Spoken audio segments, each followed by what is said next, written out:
Attention! If you've ever felt the world turn its back on you, this story is for you. Are you ready to discover how betrayal can become your greatest strength? Don't forget to subscribe to the channel and like this video so you don't miss any of our inspiring stories. It was a cold night in the English countryside, but in the Thorne family mansion, the warmth came from heated arguments. Albert Thorne, the heir to the region's most prestigious vineyard, had just definitively broken with his father. The words they exchanged left no room for regret. "You'll never be half the man you think you are," the patriarch roared before slamming the study door. Albert, though known for his calculated coldness in business, sank into a thick silence. This time there was no retort, only rage and an almost childish loneliness. Isabella Rivers was about to finish her shift when she heard the sound of glass shattering. She knew that tone. She knew when he had had too much to drink. Cleaning up her boss's emotional wreckage had become her routine, even if it wasn't in her job description. Still, she climbed the stairs. "I know you prefer to be alone, but I brought you some coffee," she said, gently placing the cup on the table. He didn't respond.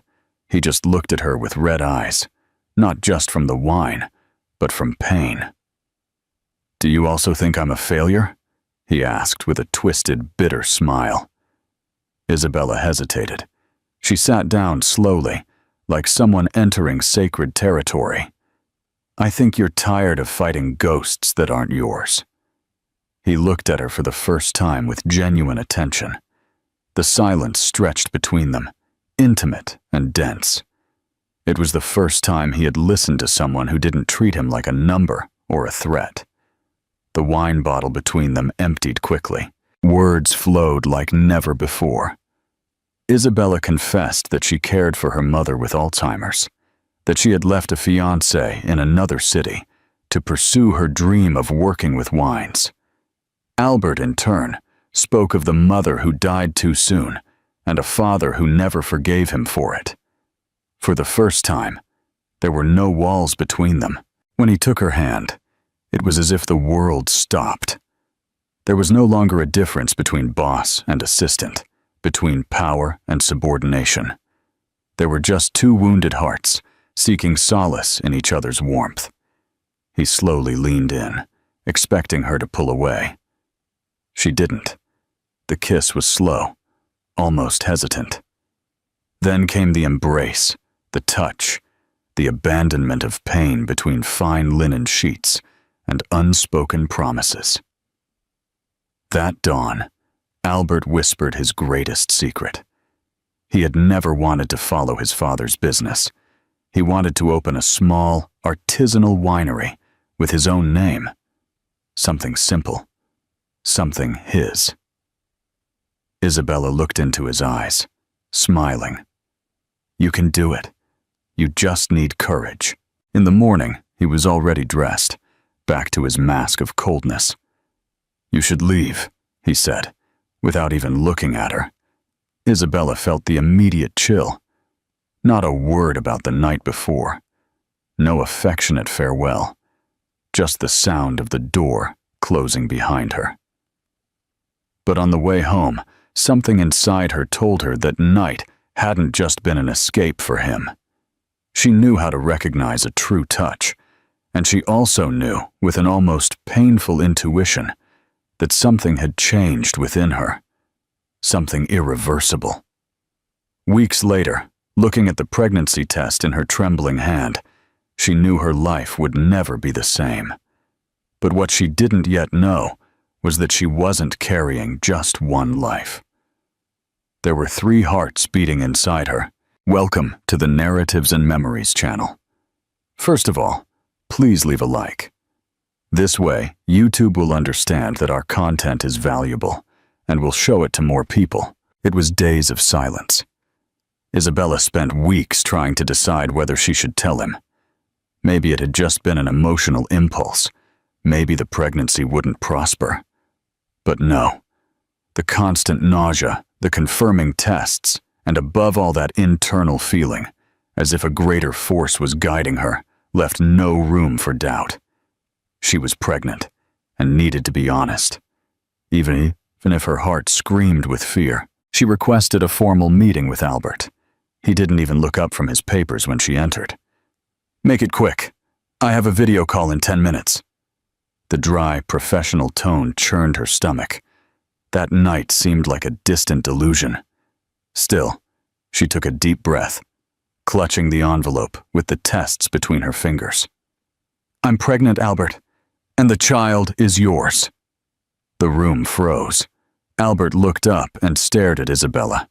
His eyes showed no surprise, only disbelief. "Is this some kind of blackmail?" His voice cut like a knife. Isabella took a step back, as if she had been pushed. "No, it's not that. I just thought you had a right to know." He slowly stood up, and the ice in his gaze was almost unbearable. "To know? To know that you used a moment of my weakness to get pregnant and secure your future? Is that what you call honesty?" Every word was a slap to her soul. Isabella tried to hold back the tears, but they betrayed her. "I don't want anything from you. I just believed we should talk about this."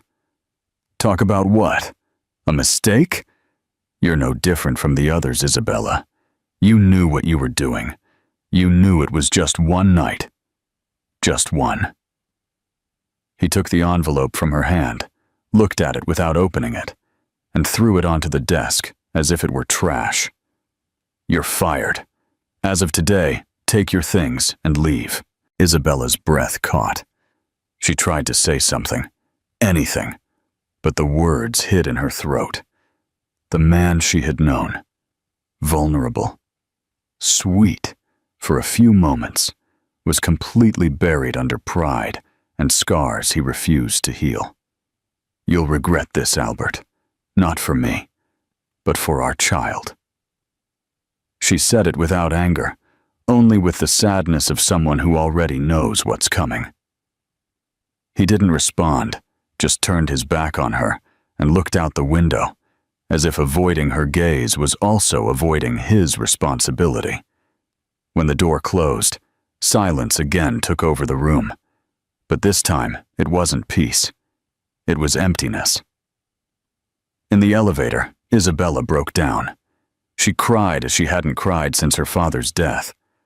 Not for the job, not for the contempt, but for having believed that perhaps, even if only a little, he had felt something that night. On the winery sidewalk, under the relentless midday sun, she placed her hand on her still imperceptible belly and whispered, "I promise you will be loved, even if only by me." Isabella left at dawn, without telling anyone. She took only what was necessary: a suitcase, an envelope with the tests, and a courage she didn't even know she possessed. The city seemed to breathe a sigh of relief at her absence, as if telling her there was no place for her there. She took any bus, with no fixed destination. She only knew she needed to get away from Albert's world, from his contempt, from his deafening silence. She arrived in Brighton, a coastal city of vibrant colors and slow rhythms. She rented a modest little room at the top of a villa, with a widowed lady named Mrs. Francis, who welcomed her with kind eyes and simple wisdom. "Loneliness hurts less when you're surrounded by the sea," she would say, preparing hibiscus tea with cinnamon on hot afternoons. The nausea intensified, and with it, the fear. On one of her hospital visits, after a more detailed examination, the doctor hesitated before smiling. "Get ready. There are 3. Isabella thought she had misheard. 3. The doctor pointed to the monitor. 3 small hearts beat in perfect synchronicity. 3 lifts. 3 opportunities to start anew. 3 reasons not to give up. She left the office stunned. She sat on a bench in the square and stayed there for hours, watching people come and go, trying to understand how to move forward. But then she remembered the words she whispered in the elevator weeks ago. "I promise you will be loved." Now, that promise was worth triple. The months passed with difficulty. She worked as a waitress in a cafe, then as a clothing seller at a local market, always with her belly growing and her soul divided between fear and strength. She cried in the shower. She had sleepless nights and moments when she thought of returning, looking for Albert, asking for help. But no, he didn't want them. He doesn't deserve them, she repeated like a mantra. Mrs. Francis became a grandmother by choice. She helped with advice, with warm broths, and even with old remedies to protect the pregnancy.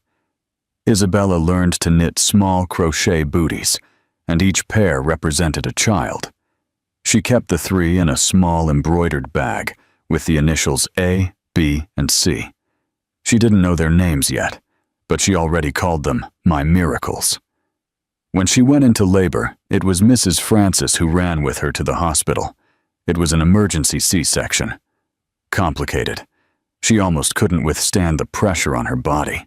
But when she woke up, sedated and pale, the nurse leaned in and said, "You had 3 strong and very, very beautiful boys." She cried like never before, not from pain, but from victory. She looked at the little ones lined up in the incubator, so fragile and so intense. And there, between the rhythmic sound of machines and the smell of hospital, Isabella Rivers was reborn as a mother. She promised herself that they would never know the feeling of rejection, that even if they had little, they would have everything, that they would live with dignity, with truth, and above all, with love. The small room with peeling paint barely had enough space for the improvised triple Moses basket that Mrs. Francis helped set up with wooden boxes, cushions, and recycled fabrics. But for Isabella, that space was the coziest palace in the world. There was laughter, even with tight budgets. There were lullabies, even when the power went out. And above all, there was a love so absolute that it made the absence of luxuries insignificant. Each of the boys had his own unique way of being. Gabriel was the calmest. He slept hugging his rag teddy bear, sewn by Miss Francis. Matthew was curious and already trying to crawl before the others. Samuel, on the other hand, cried easily, especially when he felt his mom was sad. They didn't speak yet, but they understood everything with their eyes, and their gaze was a pure mirror of the affection they received. The routine was exhausting, but it was also full of small miracles. Isabella learned to prepare nutritious purees with the bare minimum. She sold homemade sweets in the little square, while Mrs. Francis looked after the babies for a few hours. At night, she sewed by candlelight, hair bows, embroidered cushions, to sell at the Sunday market. There was almost nothing left over, but the essentials were never lacking.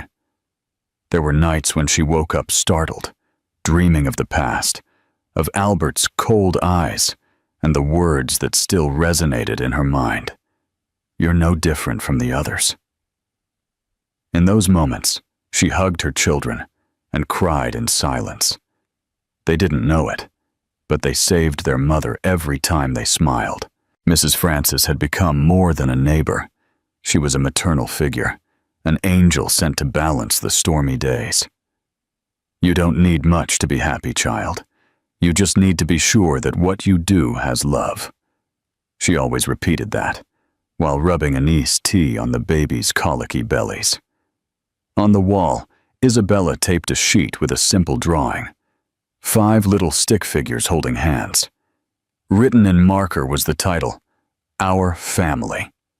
It was the first thing she saw every morning as a reminder that, despite the circumstances, that was the home she chose to build. Over time, the community began to recognize her as the young woman with the triplets. She received sincere smiles at the bakery, notes of support at the door, and even anonymous donations left by the gate. It wasn't charity, it was recognition. Isabella conveyed dignity even when asking for help. It was impossible not to respect her struggle. Little by little, her heart began to heal. The wound Albert left still throbbed on certain cloudy days, but it no longer defined who she was. She was no longer the secretary who was fired. She was the woman who raised 3 children with her own hands, without surrendering to despair. The woman who learned to transform pain into hope and abandonment into love. That night, as she cradled the 3 in her arms, 2 asleep and 1 biting his own foot, Isabella looked at the starry sky through the open window and whispered, "I thought you had ruined my life, Albert Thorne. But without meaning to, you gave me everything." 3 years passed like a thick fog for Albert Thorne. On the outside, everything remained in order. Businesses prospered, the winery expanded into international markets, and the image of the Valley's Iron Man was celebrated by the press. But inside, the emptiness grew. At night, though surrounded by expensive glasses and millionaire contracts, he slept poorly. And in the few moments he managed to close his eyes, he always dreamed of the same thing: a woman walking away in silence, carrying in her womb something he had never seen. It was a sweltering afternoon in Manchester when fate decided to act. Albert was on a business trip, and after an exhausting meeting, he stopped for lunch at a simple restaurant. He didn't want ostentation. He wanted a bit of normalcy. The waiter led him to a table in the corner, and it was there, upon ordering a tamarind water, that he saw her. Isabella. Her back was to him, but he recognized her immediately. The way she gathered her hair, her light laugh, the way she delicately picked up her napkin. She was sitting with 3 identical children, 3 children who were devouring tortillas and laughing at something she said. Albert froze. It wasn't possible. It couldn't be. But then one of the children turned, and his world stopped. The eyes. The same eyes he had seen for years in the mirror. That same amber-brown tone, with a specific sparkle that not even the most common genetics could replicate. A mark of his family. The child blinked slowly, and for an instant, Albert felt that he too had recognized him. But it was impossible. He had never met them. He had never held them. He had never called them my children. The waiter approached to take his order, but Albert didn't even hear him. His mind was in collapse. What he had in front of him was the raw truth he had rejected 3 years ago. She hadn't lied. She had children. His children. Not knowing what to do, he slowly stood up, walking like a disoriented man. He stopped a few feet from the table. Isabella still hadn't seen him, but one of the children, Gabrielle, was watching him carefully. Suddenly, the little one whispered something to his brother. The 3 turned at the same time towards Albert, and silence fell like a stone. Isabella turned by reflex, trying to understand what had caught the children's attention. And then she saw him. Their gazes met. First came astonishment, then disbelief, and finally, the old fear. She stood up abruptly, as if about to flee. "Isabella," was all Albert managed to say. His voice came out weak, almost a whisper, but it was enough to awaken the ghosts. She grabbed the children's backpack with trembling hands. "Let's go, children. It's time to go." She tried to smile at them, but her expression betrayed the urgency of her escape. Albert took a step forward, his eyes fixed on the little ones. "They are..." The question hung in the air, suspended between past and present. Isabella took a deep breath. She knelt down and tied Samuel's shoe, as if that would buy her time. Not here, not now.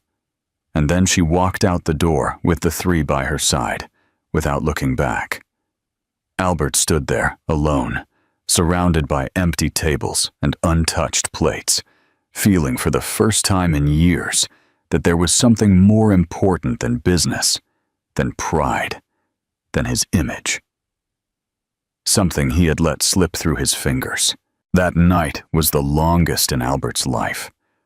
Locked in the hotel suite, unable to touch the expensive wine on the table or answer the messages from the CFO who pleaded for answers, he drowned in memories.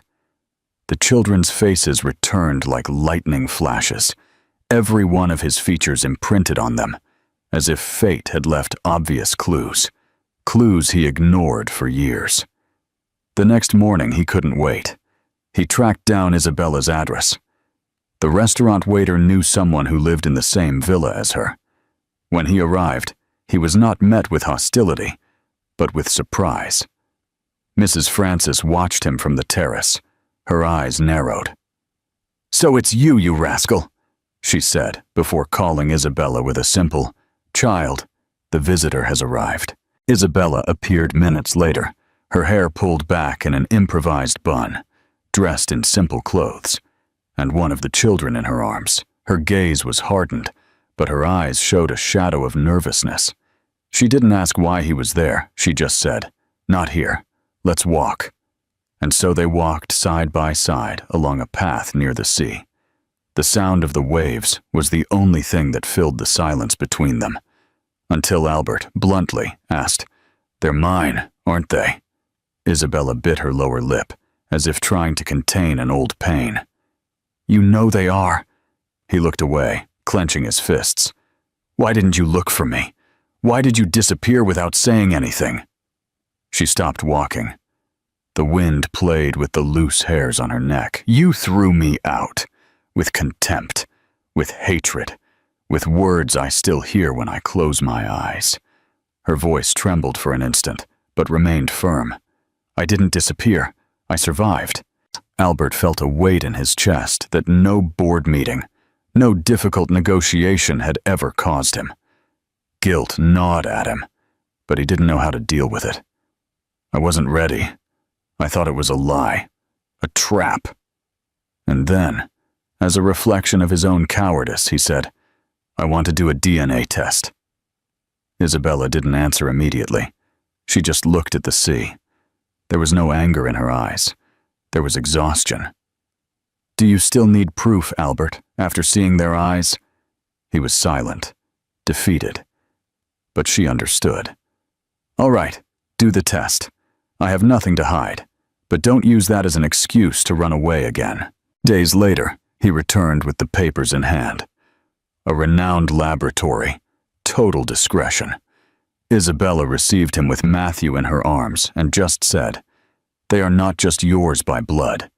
They are yours if you decide to be a father, and no test can prove that." The test was done, and the following days were a whirlwind. Albert returned to the city, but he couldn't concentrate on anything. Every video call with the marketing team was interrupted by memories of the children's laughter, by the way Gabriel looked at him with curiosity, by Samuel's little hand grabbing the hem of his pants before leaving the restaurant.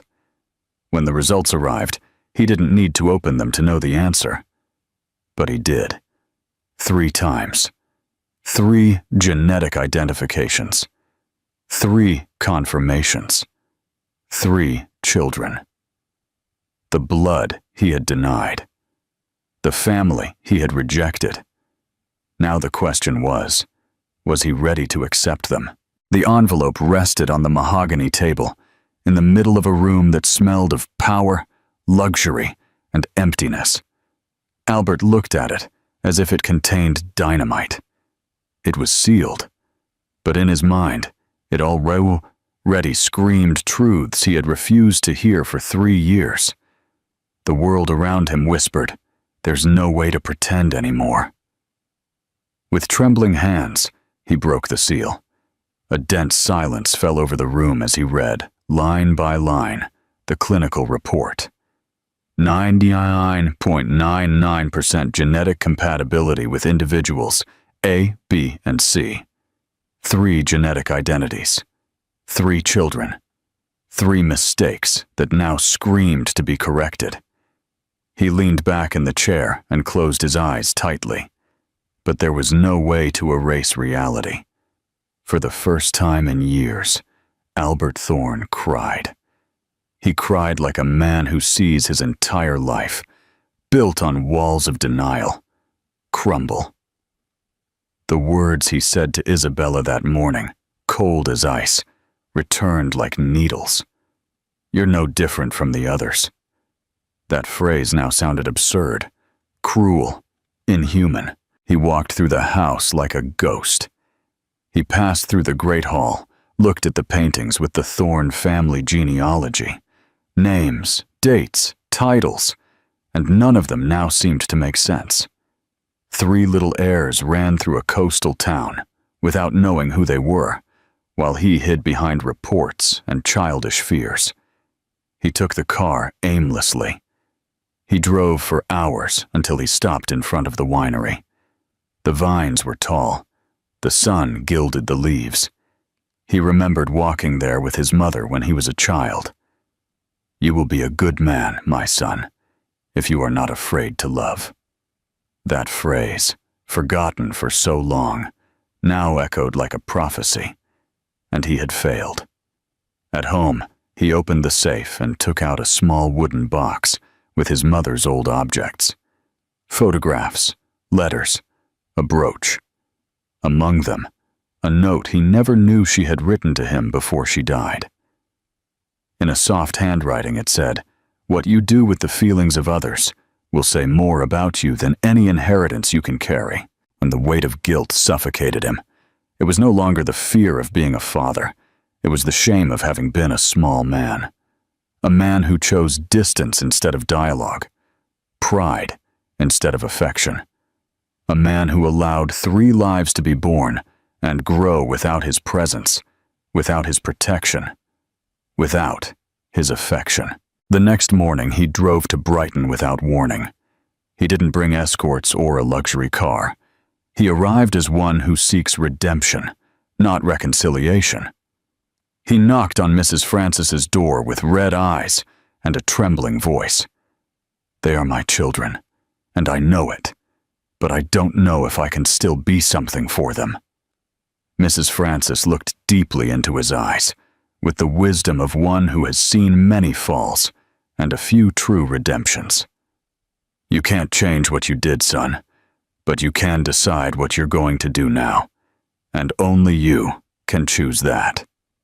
Albert looked towards the small patio where children's voices sounded like music. His heart raced. For the first time, not as a businessman or as an heir, but as a man, as a father. He knew the road would be long, perhaps full of resistance, but it was a path he needed and wanted to walk. Albert arrived earlier than agreed that morning. He wore a simple shirt, without the tailored jacket or the luxury watch he usually flaunted. In his hands he carried 3 toy cars, one for each child. Mrs. Francis received him with a knowing but serious look. "They don't know who you are yet. Go easy. Children recognize the truth faster than adults." In the patio, the triplets played barefoot, laughing with an overturned bucket they used as a drum. When Isabella appeared at the door with her hands full of bread dough, she froze when she saw him. She said nothing. She just wiped her hands on her apron and watched him from afar. Albert swallowed. The reunion with his children would not be like in soap operas. There would be no soft music or automatic hugs. There would be, however, reality. He knelt in front of the children, extending the toys to them. "Hello, I'm Albert.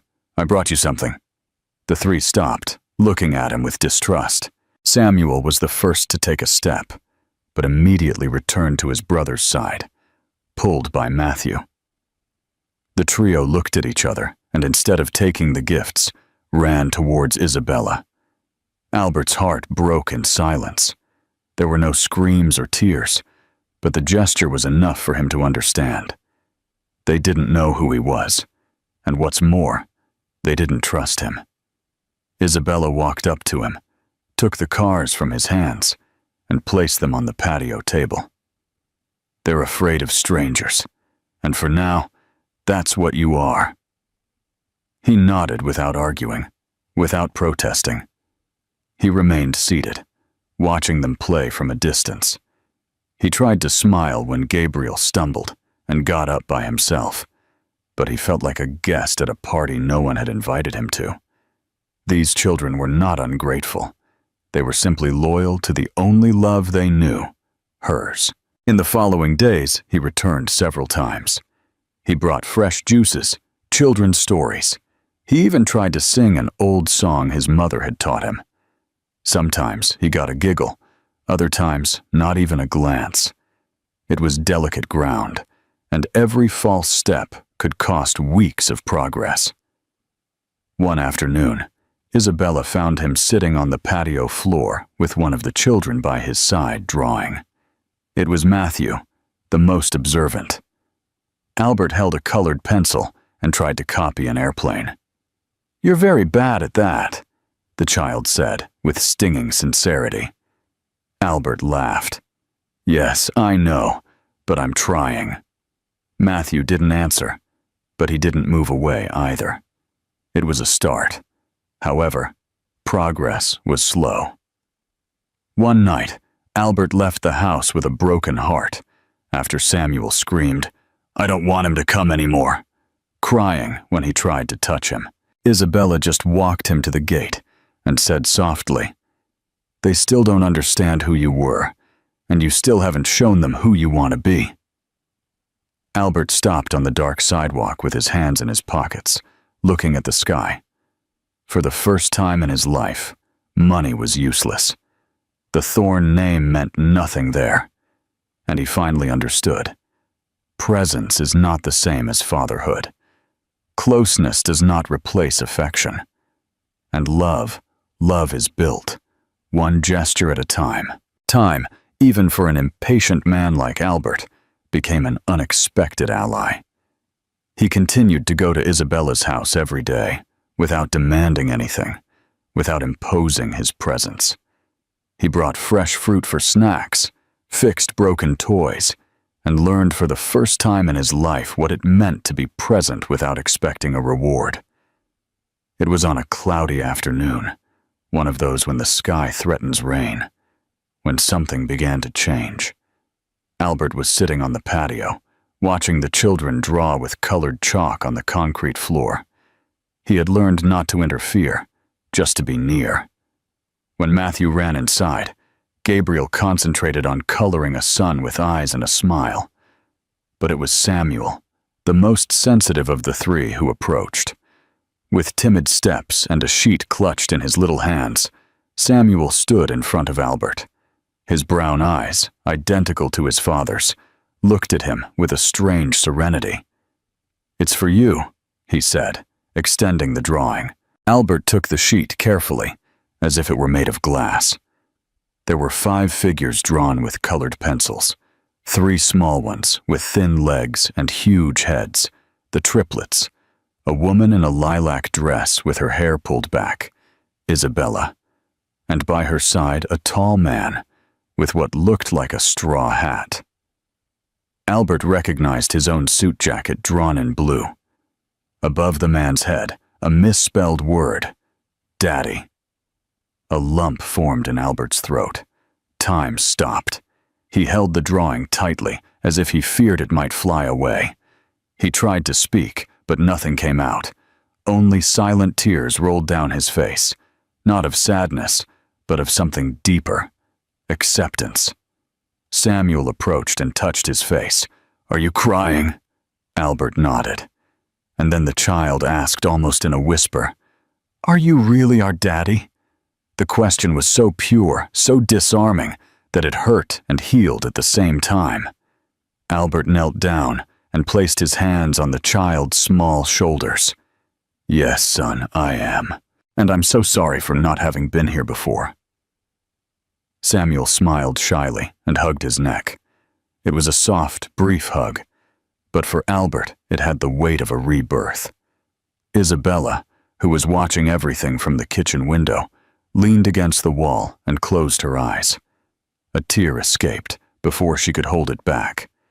She knew there was still a long way to go, But at that instant, seeing Samuel in his father's arms, something inside her quieted. Perhaps, just perhaps, he really was changing.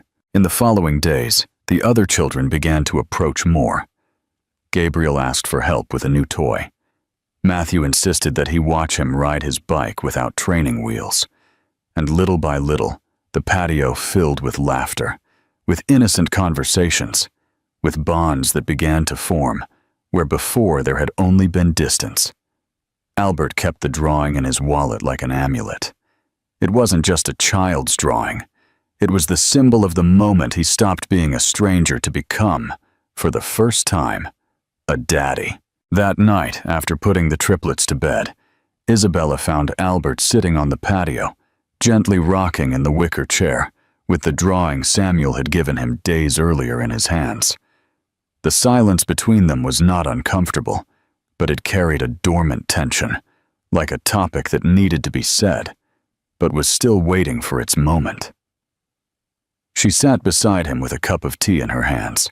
For an instant, she just looked at the star-studded sky and listened to the distant singing of a radio playing in a nearby house. Then, bluntly, she asked in a serene but firm tone, "Albert, why did you leave me?" He didn't answer immediately. He squeezed the paper between his fingers, as if looking for courage there. Finally he spoke. "Because I was a coward, and because deep down I never learned to love without fear." His voice was hoarse, broken. "You were honest with me, and I only knew how to attack, to protect myself." Isabella looked at him with tear-filled eyes. "You took everything from me that morning. The ground, hope, faith, and yet I kept going."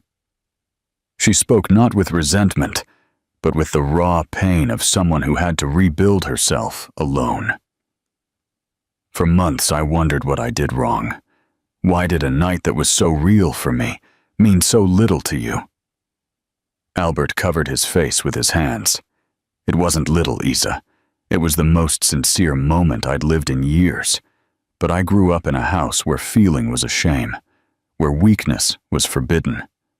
My father, he told me that a woman only wants one thing, the name, and I let his voice decide for me." The confession floated in the air like an exposed wound. Isabella took a deep breath. "And now, you expect me to forget everything with an apology?" She was hurt, but in her gaze something still shone, a flame waiting to be rekindled. "No, I don't expect that," he replied, looking into her eyes with an uncommon honesty. "I don't come to erase the past. I come to earn a new beginning, not for me, for them, for us, if there's still a possibility." She lowered her gaze, and discreet tears ran down her face. "You know what hurt me the most? It wasn't that you rejected me. It was seeing my children grow up without a father, and knowing that they did have one, but that he chose not to be there." The phrase fell like a hammer between them. Albert felt the blow and didn't try to defend himself. Then, in a gesture she never expected, Isabella placed her hand on his. "But they are still small. They still have time. And maybe, just maybe, we do too." It wasn't forgiveness. It was a space, a bridge between the past and the future, where something new could flourish. The wind blew colder that night, but the patio seemed to warm with something invisible. For the first time since that fateful morning, Albert felt that, despite the lost time, there was still time to love and be truly loved. The weekends took on a new rhythm. It was as if Isabella's simple house filled with more light and life every time Albert crossed the gate with a shy smile and some surprise in his hands. A new soccer ball, a puzzle, or ingredients to make chocolate cake, which he had learned was the children's favorite.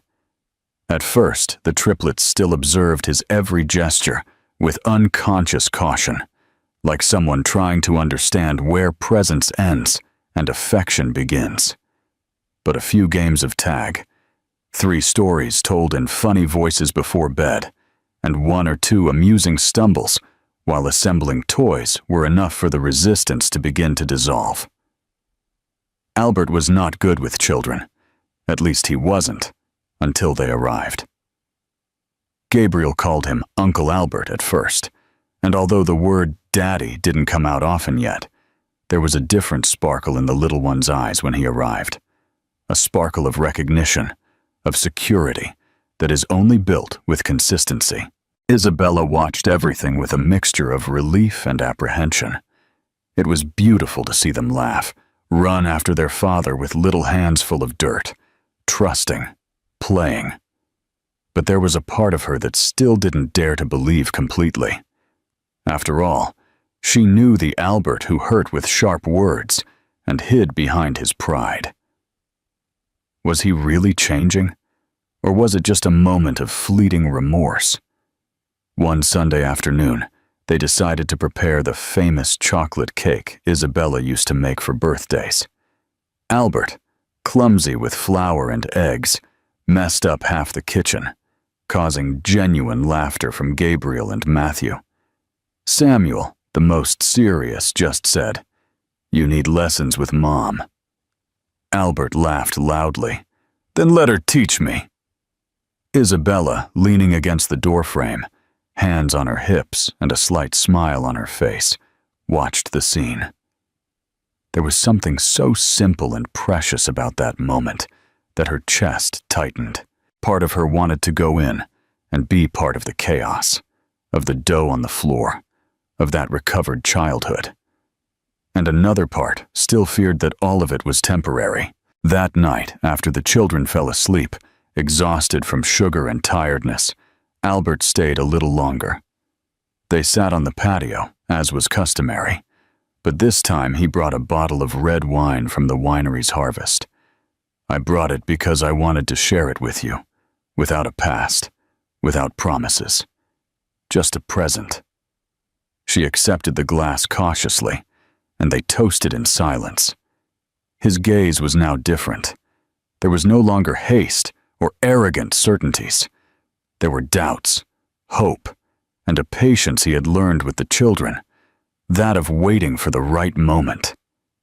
Isabella, between sips and soft laughs, allowed herself to rest her head on his shoulder for a brief instant. They said nothing, but in that gesture lived the beginning of something new. The dormant connection began to awaken, and fear, little by little, gave way to tenderness. It was as if the lost time was finally being mended with small threads of sincere affection. As he said goodbye, leaning down to leave, Albert looked at her with a shy smile. "Maybe I'm learning to love for the first time." And she, without answering, just touched his fingertips and said, "Keep coming." Because her heart, like her children's, was also learning to trust again. The reunion between Albert and his children began to take the form of a routine. Every weekend was more colorful, sweeter. A piece of childhood returned, a fraction of affection rebuilt. Isabella began, still cautiously, to believe that perhaps the future would not be as lonely as she had imagined. But life, especially when it comes to wounded hearts, rarely allows peace for long. It was on a rainy morning when the past knocked on the door with high heels and expensive perfume. Mrs. Eleanor Thorne, Albert's mother, arrived at the small house in Brighton without warning, carrying her presence as if it were a crown.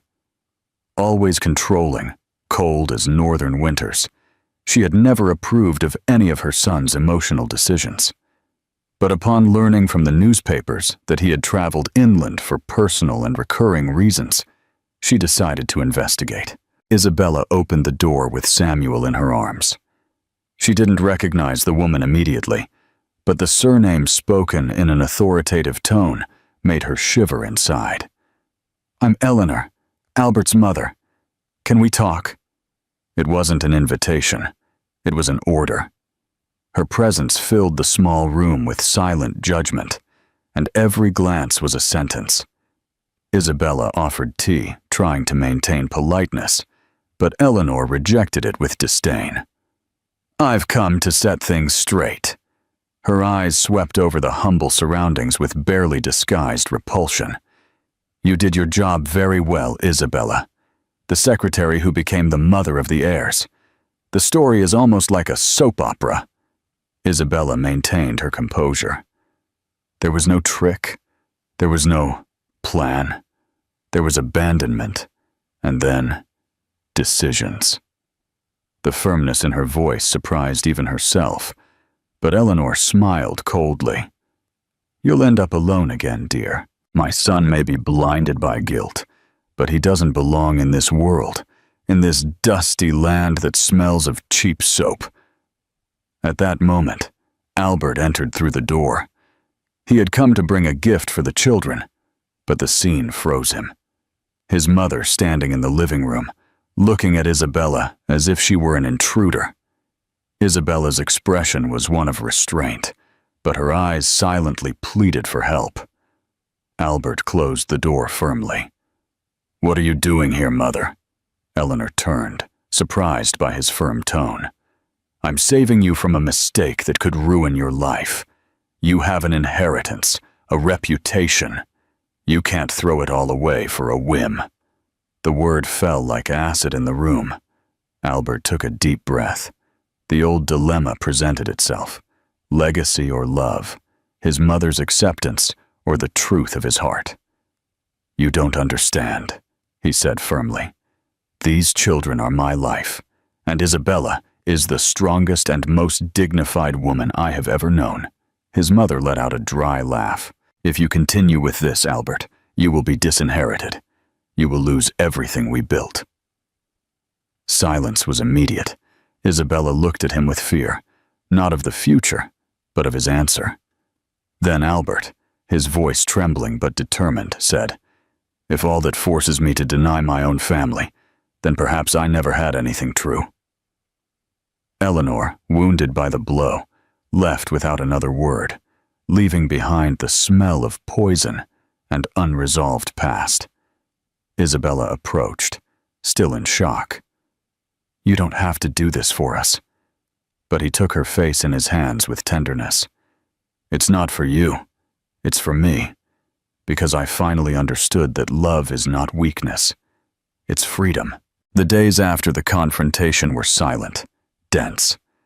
Albert received no more calls from his mother or messages from his financial director.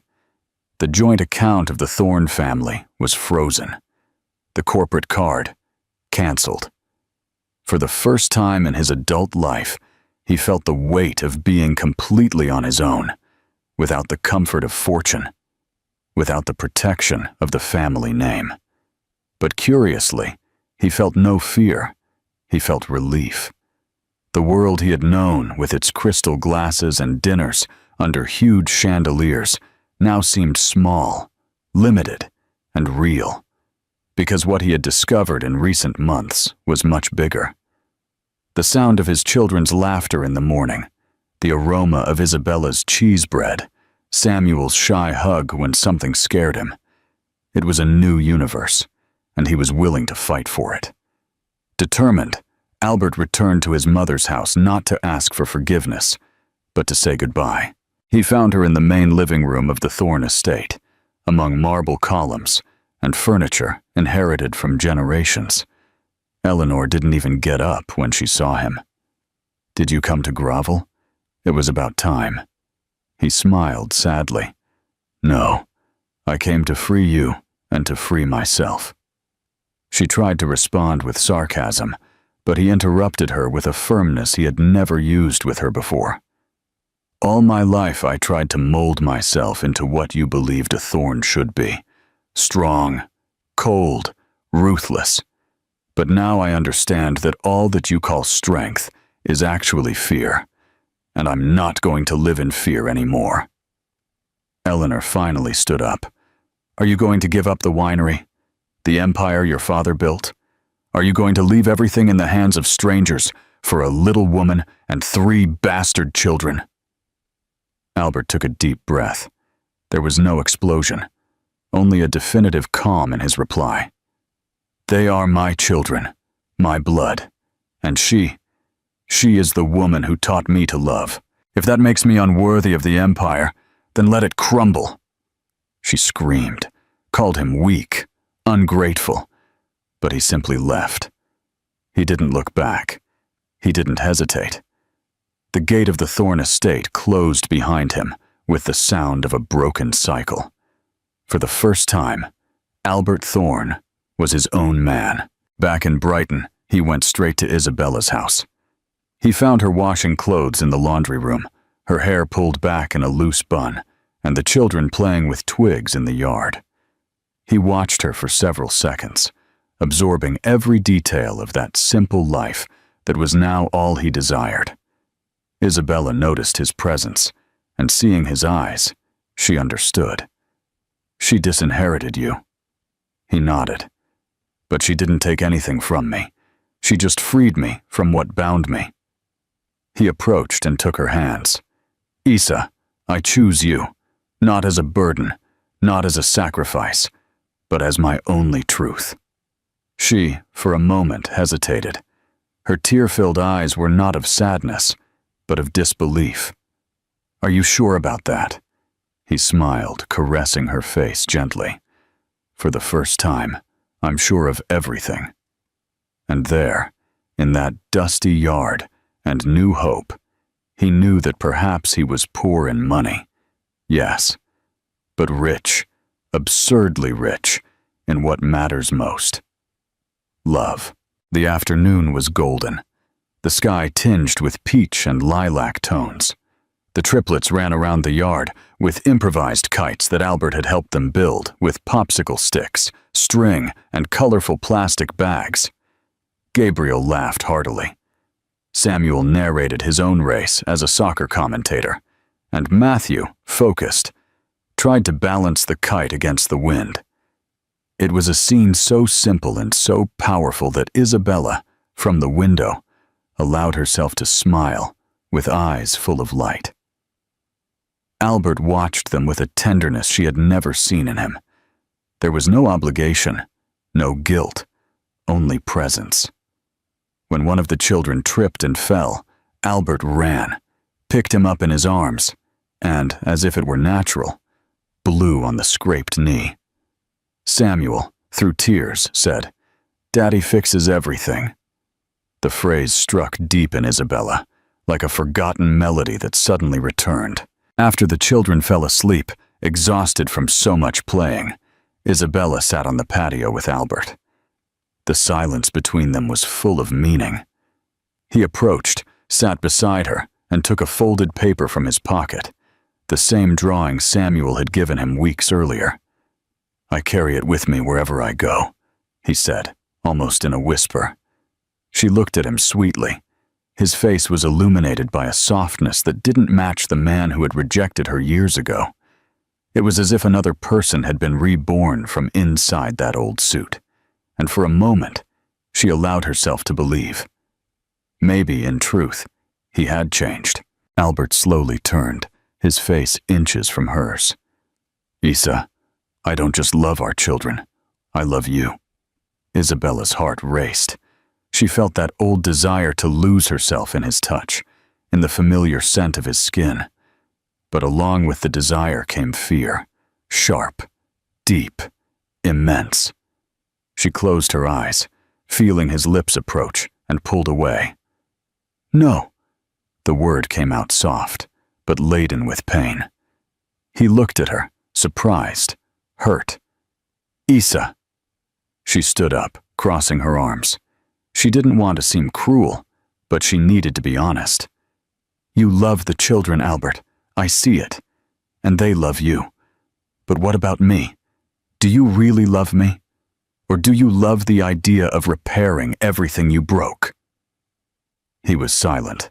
Her words hit him like a stone. "I don't know how to prove what I feel. I just know I don't want to be anywhere else but here." She sighed, and there were tears in her eyes, though she smiled sweetly. "I spent 3 years healing from you, 3 years learning to be strong, and now you come back with a new heart, and expect mine to surrender as if nothing had happened.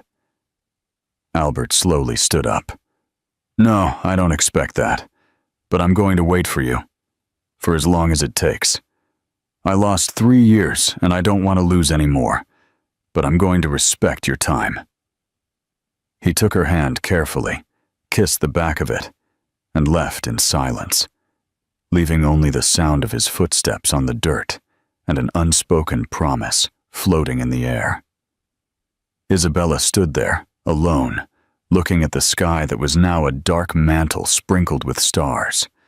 Her heart raced, divided between fear and the memory of love. She touched her lips where there had almost been a kiss. "Is it still love?"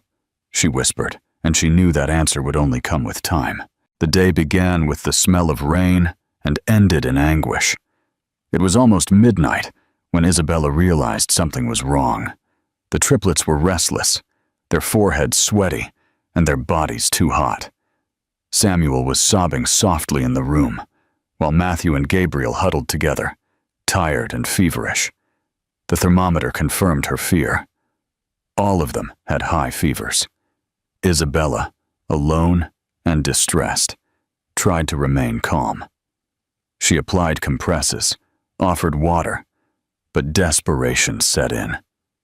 There were no open health centers, and the small village pharmacy had already closed. These were the moments when the weight of being a single mother hurt the most. Then, in an almost instinctive impulse, she picked up her phone and called Albert. He answered on the first ring. "Isa?" His voice, though sleepy, came with an alert tone. In a few minutes he was there, with a backpack on his shoulder and a bag with medicines and rehydration fluids. He asked nothing. He just came in and took control with a serenity Isabella never expected from him. Albert divided the tasks with her, as if he had always been part of the routine. While she cared for Samuel, he changed Gabriel's soaked clothes. He made Matthew laugh, even if only for seconds, with a silly superhero story. Afterwards, he settled the three on the large living room mattress, transformed into an improvised infirmary, and stayed there, kneeling beside them. For hours, he didn't leave his children's side. He passed a damp cloth over one's forehead, checked another's temperature, and when Isabella finally fell asleep on the sofa from exhaustion, he began to hum an old, almost forgotten song. It was a melody his mother used to sing to him when he was a child, and which he had never sung for anyone again since she left. Isabella woke up to that sound, slowly opened her eyes, and saw him there, sitting on the floor, with the 3 children around him, one in each arm. His eyes were red from tiredness, but there was tenderness in every gesture.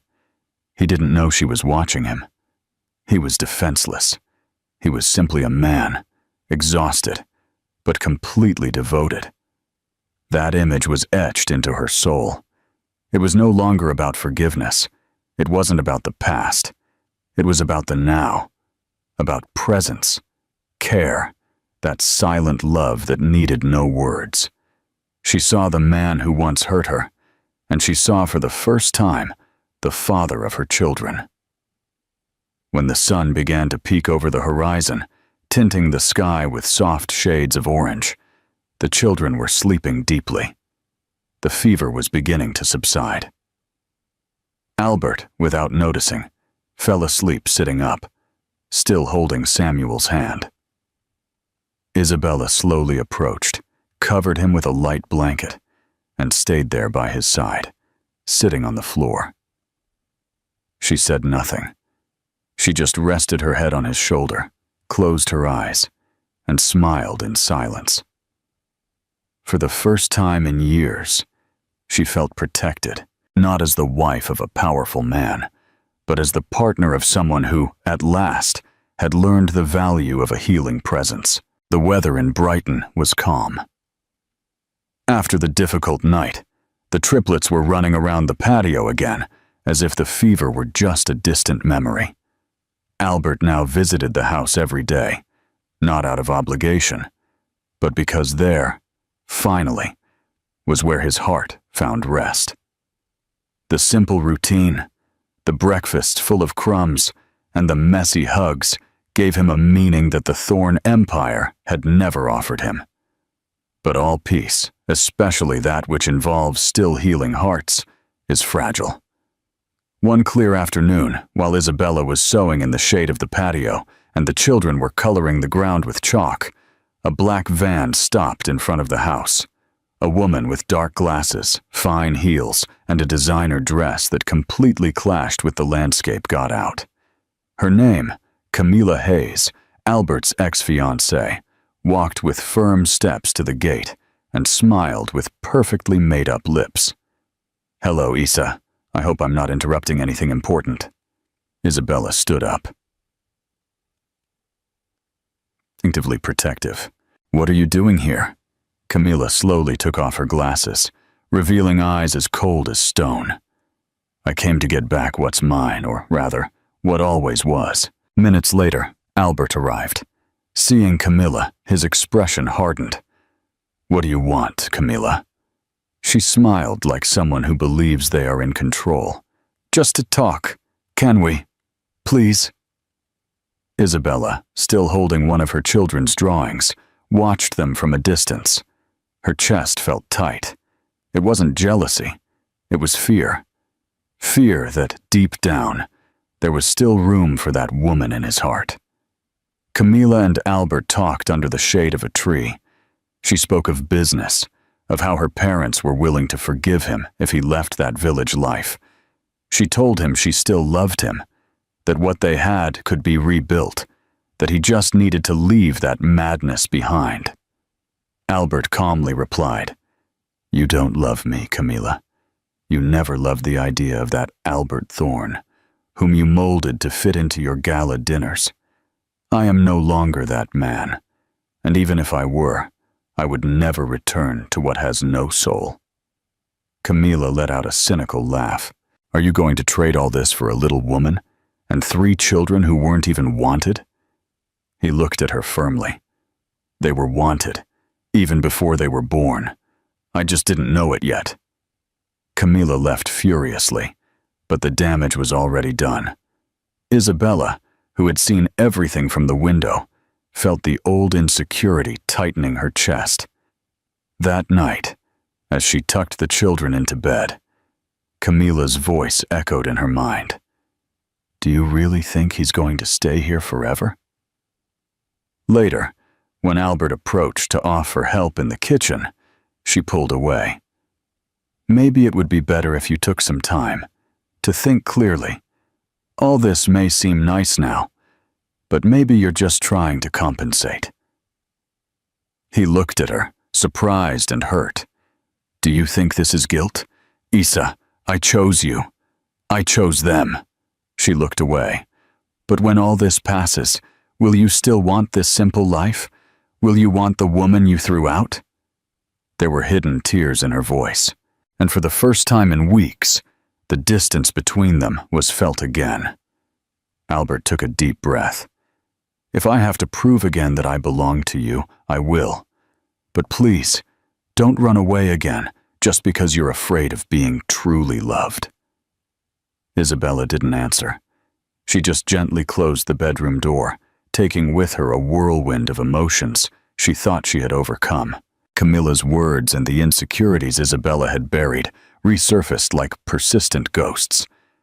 No matter how much Albert spoke, demonstrated, strove with gestures and actions, there was a corner inside her that still feared being just a chapter of redemption in his story. Not the happy ending, just the bridge between a mistake and a success. That dawn, Isabella looked at her sleeping children, each sprawled in a different way on the shared mattress. She caressed Samuel's hair, kissed Matthew's forehead, adjusted Gabriel's blanket. Her love for them was greater than everything, even greater than her own desire to stay. And that's why she decided to leave, perhaps far from here. He'll understand what he really wants, she whispered to herself, swallowing her tears. The next morning, without telling anyone, she packed some clothes, documents, and the children's favorite toys. To Mrs. Francis, she left a simple letter. "Thank you for everything. I will never forget it. I'm doing what I think is best." She bought tickets to a distant city where a cousin had offered her refuge. She planned to start over, for the 4th time, with her children in her arms and her heart broken. The bus would leave at 6:20. Isabella silently said goodbye to the corners of the house. She touched the wall where the children had made their first scribbles. She took the drawing with the 5 stick figures of the family holding hands, the same one Albert always carried with him, and put it in her bag. She didn't want him to see it there when he noticed she was gone. Albert arrived at 5:45 p.m. He brought illustrated books for a new story night and a wooden toy he had learned to make with Mrs. Francis. Seeing the empty house, he felt a punch in his chest. "Isabella," he called. Nothing. He found the folded letter on the kitchen chair, and reading it, his vision blurred. Her words were sweet, but definitive. "They are all yours now, and that's what matters." Panic enveloped him like a wave. He ran out, his heart pounding. He asked the neighbor if he had seen anything. Yes, she took a taxi with the children. They said something about the bus station.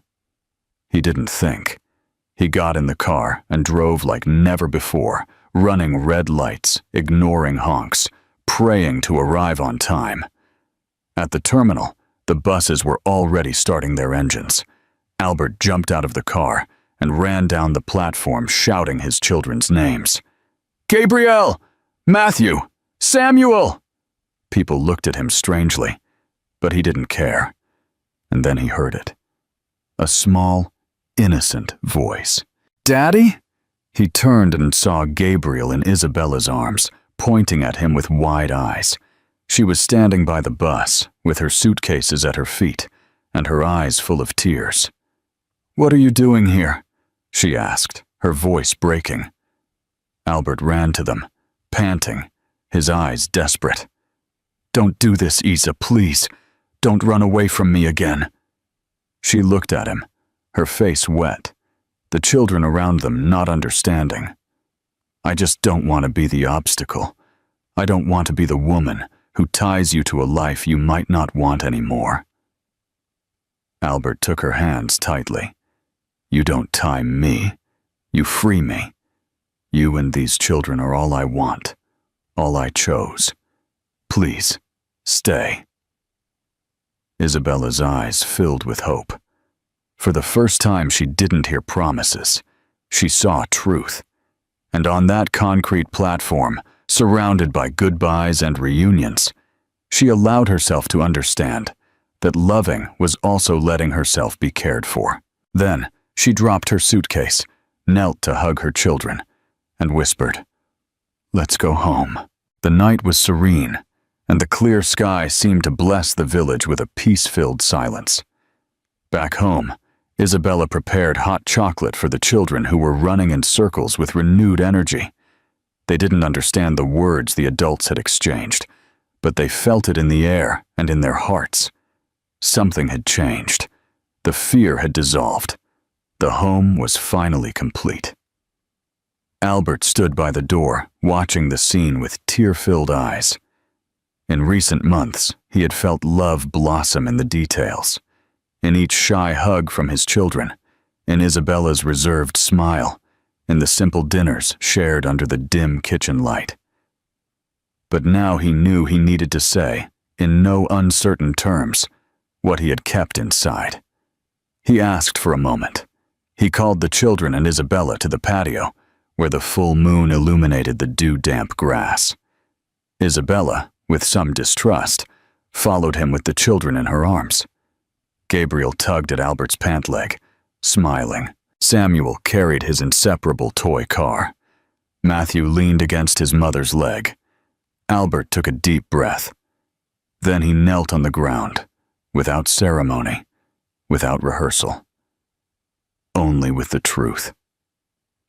He placed his hands on the earth and looked at the 4 faces in front of him. 3 small ones, and one he loved with a new intensity. I need to say something I perhaps took too long to understand. The children stopped. Isabella held her breath. I love you, Albert said. His voice trembled for an instant. I love every laugh, every mischief, every sweaty hug at the end of the day. You are my children, my pride, my light. His eyes filled with tears. But more than that, I love your mom. I love her strength, her courage, the way she loves you, and how she taught me to love too. Matthew smiled. Samuel approached and touched his daddy's shoulder. Isabella remained motionless, fighting back the tears that wanted to come out. Albert looked at her firmly, his heart pounding with the words that were about to come. Isa, you were my truth in the midst of chaos. You were what remained when everything fell apart, and also what rebuilt me. And that's why today, in front of our children, under this sky that saw us born, suffer, and be reborn, I tell you, I choose you, 1,000 times, every day, with fear, with mistakes, with everything. I choose you. He opened his arms, and the 3 children ran to him, forming an entangled hug amidst laughter and sobs. Isabella fell to her knees beside him, overcome by a liberating cry. It was not of pain. It was of relief. Albert pulled her close, and there they stayed, all 5 of them, hugging as if the world stopped to celebrate that instant. That night there was no ring, no altar, no elegantly dressed witnesses. But there was a promise, and it was made with an open heart, with the past healed, with a firm gaze in their eyes, and with the certainty that they had finally found what they had sought for so long, a home. Time passed with the lightness of a new beginning. The simple life beside Isabella and the children had no luxuries, but it was rich in affection and meaning. Albert learned to plant, to repair the house roof, and even to make crooked pancakes on Sundays. He discovered that happiness lives in the details, in the drawings his children made with chalk on the sidewalk, in the coffee lovingly made by Isabella, and in the sound of her laughter when he hugged her by surprise. With the support of friends from the village and some old contacts who, curiously, admired his decision to change his life, Albert began a small artisanal winery project, not with the pomp of thorn, but with soul. He named his first harvest the Triplets, in honor of his children. The label bore 5 childlike strokes drawn by Gabriel, Matthew, and Samuel. It was, according to him, his best creation, but there was something he still hadn't done, something that needed to be said, formalized, sealed.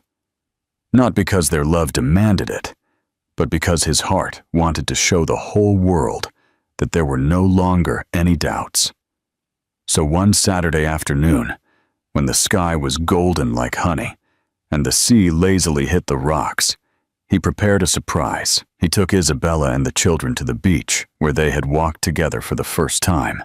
With the help of Mrs. Francis and some neighbors, he arranged a small altar made of bamboo and wildflowers. Simple, intimate, perfect. Isabella wore a light dress that danced with the wind. Arriving at the spot, she opened her eyes in astonishment to see the children dressed in white shirts and linen pants, carrying small baskets with petals. "Albert, what is this?" she asked, between laughter and tears. He approached, smiling. "It's the moment I dreamed of, since I understood what really matters." He knelt in the sand, holding a small wooden box. "Isabella Rivers, you taught me what it is to love without expecting anything in return. You gave me the greatest gifts in life. You showed me that peace is sleeping with your children by your side and waking up to the smell of your coffee. I have no riches or castles, but I have a whole heart, and it's yours. Will you marry me?" Isabella brought her hands to her mouth. Tears fell unashamedly. The children ran around, throwing petals over them, amidst innocent shouts of, "Mommy, say yes, say yes!" She looked into his eyes, and without hesitation replied, her voice choked. "Yes, 1,000 times yes." The hug was long, laden with emotion, with the children throwing themselves on top as if they were part of the bond. And they were. Because there on that fine sand, bathed by promises and by salt, something new was born. Not just a couple, but an entire, rebuilt family. The sun bid farewell on the horizon, while laughter, applause, and tears filled the air. The pain of the past finally remained behind. And in front of the sea, which had known their silences, and was now a witness to their smiles, Isabella and Albert sealed the certainty that life, guided by love, always gives a new opportunity. The night breeze entered through the kitchen window, bringing with it the smell of the sea and the distant sound of waves gently breaking on the sand. The house was filled with voices, laughter, and dishes passing from hand to hand. The small dinner was just for them: Albert, Isabella, the triplets, Mrs. Francis, and 2 or 3 neighbors who had become part of the family. No luxuries, but everything overflowed with warmth. The table, made by Albert with repurposed wood, was set with simplicity and love. Colorful clay plates, mismatched glasses, but full of natural juice and joy. Samuel asked for more rice. Gabriel proudly showed off his newly lost tooth, and Matthew insisted that everyone listen to the story he had written about a dragon who wanted to be a dancer. Isabella, now with a simple gold ring on her finger, watched everything in silence for an instant, like someone taking a photograph with her soul. The home she once dreamed of building, not with bricks but with bonds, was now real. Every detail, every gesture, was part of something she had long thought impossible. Peace. Albert looked at her with tenderness. His eyes no longer carried guilt, but the sparkle of a man who had finally found his place in the world. He knew that none of this would have been possible without her courage, without her forgiveness. And now, the life they built together was his greatest legacy. Mrs. Francis always knew. She raised a toast with a thick glass. To this beautiful family, and to the miracle of starting over. Everyone clinked their glasses, even the children who toasted with juice, and laughed so loudly that the house floor vibrated with joy. Later, as the children fell asleep one by one on the sofa, Isabella and Albert went out to the porch. They sat side by side with bare feet, the starry sky above them, and their hearts in silence. There was no longer any rush, just presence. Albert hugged her by the waist and kissed her hair. "I still can't believe all this is real," he whispered. She smiled with her eyes closed. "It's real, because we chose to fight, not to run away." Then Isabella slowly stood up, looked at him, and then towards the inside of the house, where the children slept embraced. And in thought, as if narrating to herself, she said softly, "Fate can separate, but love always finds its way back." The imaginary camera of life would zoom out at that moment, revealing the small house illuminated from within, with sleeping laughter that still resonated between walls that now held more than memories. They held fulfilled promises. The sea continued its course, the stars twinkled discreetly, and peace was finally home. They were no longer fragments of a broken story. Now they were one, a family, a home, a love that triumphed. I invite you to leave your opinion about this incredible story in the comments. If you liked it, share it, and subscribe to the channel to support our work. Another story is appearing on your screen that will probably also move you. Don't miss it.